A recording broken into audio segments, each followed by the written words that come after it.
नमस्कार। जय श्री जगन्नाथ।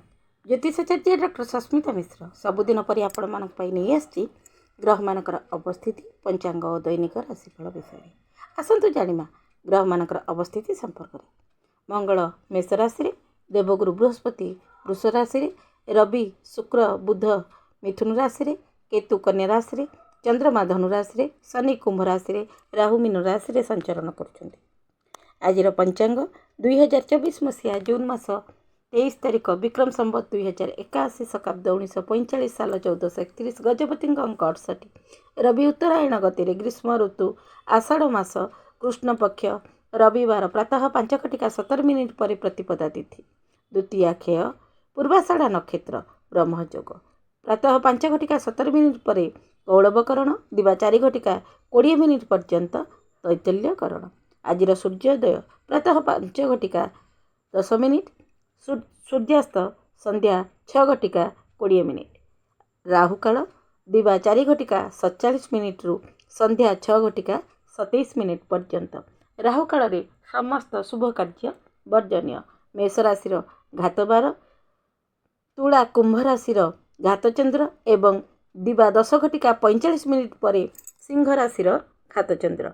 गोचर कुंडली रे चंद्रमा धनु राशि केतुंक नक्षत्र रे संचरण करिवे। राशिचक्र क्रमानुसार 12 राशि कि प्रकार फल प्रदान करिवे आसंतु जानिबा। कालपुरुषर प्रथम राशि मेष राशि। नवमस्त चंद्रमा शुक्रंक नक्षत्र रे केतुंक प्रभाव रे संचरण करिवे। दिनचर्या अस्तव्यस्त होई पड़िबो। बंधुंक सहित साक्षात होई पारे। परिश्रम द्वारा समस्या समाधान करिवे। विवाद ठारू दूरे रुहंतु। बाणी रे नियंत्रण रखंतु। अर्थ देन नेण रे समय दे विवाद रे फसी पारंती। पिता स्वास्थ्य प्रति सावधान रुहंतु। दिनटी को सुखमय करने को हनुमान पाखे श्रीफल भोग दियंतु।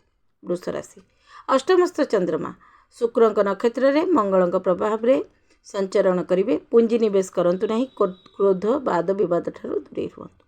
बंधुंक सहित विवाद सृष्टि हो पारे। रचनात्मक कार्य व्यस्त रहिबे। पूर्व कथा को भूली कार्यक्षेत्र में आगे चलतु। आईन अदालत मामला रे व्यवधान आसीपारे। जीवन साथी सहित मतभेद करंतु नहीं। दिनटी को सुखमय करने को हनुमान चालीसा पाठ करंतु और प्रातः काल रे महु कौनसी देवी मंदिर रे दान करी आसंतु। मिथुन राशि सप्तमस्त चंद्रमा शुक्रंक नक्षत्र रे सूर्यंक प्रभाव रे संचरण करिवे। वृथारे समय नष्ट करंतु नहीं। कार्यक्षेत्र में लक्ष्य पूरण करने को संघर्ष करने को पड़ो। अनुभव नथिबा जोगु कार्यक्षेत्र में विभिन्न बाधा सृष्टि हेबो। यात्रा रे सावधानता अवलंबन करंतु। जीवन साथी सहित मतभेद सृष्टि हेबो। दिनटी को सुखमय करने को प्रातः काल रे सूर्य को अर्घ्य प्रदान करंतु। कर्कट राशि षष्ठ चंद्रमा शुक्रंक नक्षत्र रे मंगलंक प्रभाव रे संचरण करिवे। क्रोध उपरे नियंत्रण रखंतु। अर्थ संबंधी समस्या दूर हेबो। प्रत्येक क्षेत्र रे समस्या सृष्टि होई पारे। नूतन योजना कार्यकारी करने पूर्व समस्या सृष्टि हो पारे। उच्च अधिकारी मंतव्य मन को अस्थिर कर। दुर्घटना प्रति सावधान रुहंतु। वाद विवाद ठारू दूरे रुहंतु। विद्यार्थी आलस्य ठारू दूरे रहिबा आवश्यक। दिनटी को सुखमय करने को प्रातः काल रे शिव को जलाभिषेक करंतु एवं शिव रुद्राष्टकम पाठ करंतु। सिंह राशि पंचमस्त चंद्रमा शुक्रंक नक्षत्र रे मंगलंक प्रभाव रे संचरण करिवे। कार्यक्षेत्र रे वृत्ति व्यवसाय रे सफलता मिलिबो। प्रभावशाली व्यक्ति सहित साक्षात करी आनंद अनुभव करिवे। अतिथि आगमन रे खुशी अनुभव करिवे। अनुभव लोकंक मार्गदर्शन मिल पाए। पारिवारिक और सामाजिक कार्य रे सफलता मिलिबो। पूर्व कथा नहीं विवाद सृष्टि हो पारे। सावधान रुहंतु। दिनटी को सुखमय करने को प्रातः काल रे हनुमान चालीसा और बजरंग बाण पाठ करंतु। कन्या राशि चतुर्थस्थ चंद्रमा शुक्रंक नक्षत्र रे बुधंक प्रभाव रे संचरण करिवे। समस्त सहित मधुरतार सहित संपर्क रखंतु। उच्च अधिकारी सहित जोगाजोग करिवे। अन्य को भरोसा न करी निज कार्य रे निजे करंतु। जिद्दी करंतु नहीं। आलस्य और समस्या ठारू दूरे रुहंतु। माता स्वास्थ्य रे समस्या सृष्टि हो पारे। वैवाहिक जीवन रे उत्साहित रहिबे। दिनटी को सुखमय करने को माता लक्ष्मी को आराधना करंतु। तुला राशि तृतीयस्थ चंद्रमा शुक्रंक नक्षत्र रे चंद्रमा का प्रभाव रे संचरण करिवे। कार्यक्षेत्र रे सफलता मिलिबो। कार्यक्षेत्र रे अधिकारी अणदेखा हानि पहुँचाई पारे। आर्थिक क्षेत्र में बुद्धि घटब। बंधुं सहित भ्रमण करिपारंती। ससुरालय सहित संपर्क वृद्धि पाइब। जीवन साथी सहयोग मिल। ମାତାଙ୍କ ପକ୍ଷରୁ କୌଣସି ସାନ୍ତ୍ୱନାମୂଳକ ଉତ୍ତର ମିଳିପାରେ। ଦିନଟିକୁ ସୁଖମୟ କରିବାକୁ ଶ୍ୱେତ ଚନ୍ଦନର ତିଲକ କପାଳରେ ଧାରଣ କରନ୍ତୁ। ବିଛା ରାଶି ଦ୍ୱିତୀୟସ୍ଥ ଚନ୍ଦ୍ରମା ଶୁକ୍ରଙ୍କ ନକ୍ଷତ୍ରରେ ରାହୁଙ୍କ ପ୍ରଭାବରେ ସଞ୍ଚରଣ କରିବେ। ଏକାନ୍ତ ବାସ ଆପଣଙ୍କ ପାଇଁ ଆଜି ଉପଯୁକ୍ତ ସମୟ। ବ୍ୟବସାୟିକ କ୍ଷେତ୍ରରେ ନୂତନ ଯୋଜନା କାର୍ଯ୍ୟକାରୀ ହୋଇପାରେ। ପରିବାରରେ କୌଣସି ସଦସ୍ୟଙ୍କ ସମ୍ପର୍କରେ ଶୁଭ ସମ୍ବାଦ ମିଳିପାରେ। ଧନ ସମ୍ବନ୍ଧୀୟ ଚିନ୍ତା ଦୂରେଇଯିବ। ପ୍ରିୟଜନଙ୍କ ଠାରୁ ଉପହାର ପାଇ ଆନନ୍ଦିତ ହେବେ। ଖାଦ୍ୟ ପାନୀୟରେ ସାବଧାନତା ଅବଲମ୍ବନ କରନ୍ତୁ। ଦିନଟିକୁ ସୁଖମୟ କରିବାକୁ ପ୍ରାତଃ କାଳରେ ହନୁମାନ ଚାଳିଶା ପାଠ କରନ୍ତୁ।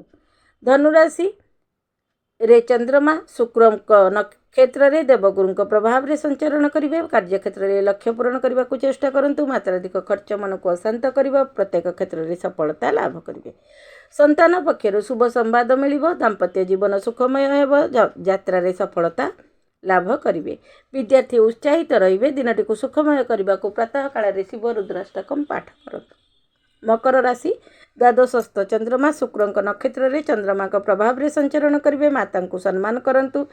ନୂତନ ସମ୍ପର୍କ ଆର୍ଥିକ ଅଭିବୃଦ୍ଧି କ୍ଷେତ୍ରରେ ସହାୟକ ହେବ। ଭବିଷ୍ୟତ ଯୋଜନା ପାଇଁ ବିଚାର ବିମର୍ଶ ହୋଇପାରନ୍ତି। ମାନସିକ ଅସ୍ଥିରତା ସୃଷ୍ଟି ହେବ। ବୃଥା ବ୍ୟୟ କରନ୍ତୁ ନାହିଁ। ଭାଗ୍ୟ ସହଯୋଗ ସାମାନ୍ୟ ଭାବରେ କରିବ। ଧାର୍ମିକ କାର୍ଯ୍ୟରେ ଯୋଗଦାନ କରିପାରନ୍ତି। ଦାମ୍ପତ୍ୟ ଜୀବନରେ ପୂର୍ବରୁ ଥିବା କୌଣସି କଥାକୁ ନେଇ ମତଭେଦ ସୃଷ୍ଟି ହୋଇପାରେ। ଦିନଟିକୁ ସୁଖମୟ କରିବାକୁ ପ୍ରାତଃ କାଳରେ ହନୁମାନ ଚାଳିଶା ଓ ବଜରଙ୍ଗ ବାଣ ପାଠ କରନ୍ତୁ। କୁମ୍ଭ ରାଶି ଏକାଦଶସ୍ଥ ଚନ୍ଦ୍ରମା ଶୁକ୍ରଙ୍କ ନକ୍ଷତ୍ରରେ ଗୁରୁଙ୍କ ପ୍ରଭାବରେ ସଞ୍ଚରଣ କରିବେ। କାର୍ଯ୍ୟକ୍ଷେତ୍ରରେ ବୃତ୍ତି ବ୍ୟବସାୟରେ ସଫଳତା ମିଳିବ। କାର୍ଯ୍ୟକ୍ଷେତ୍ରରେ ଅଧୀନସ୍ଥ କର୍ମଚାରୀଙ୍କ ସହଯୋଗ ମିଳିବ।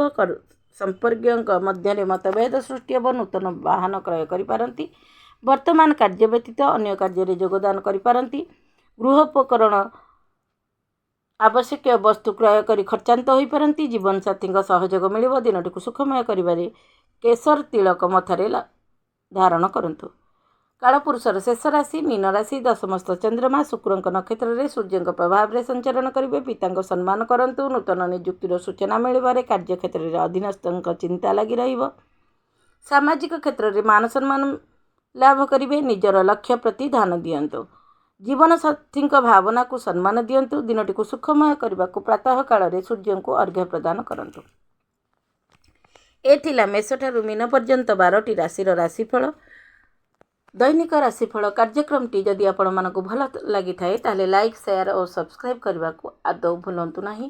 ନମସ୍କାର। ଜୟ ଜଗନ୍ନାଥ।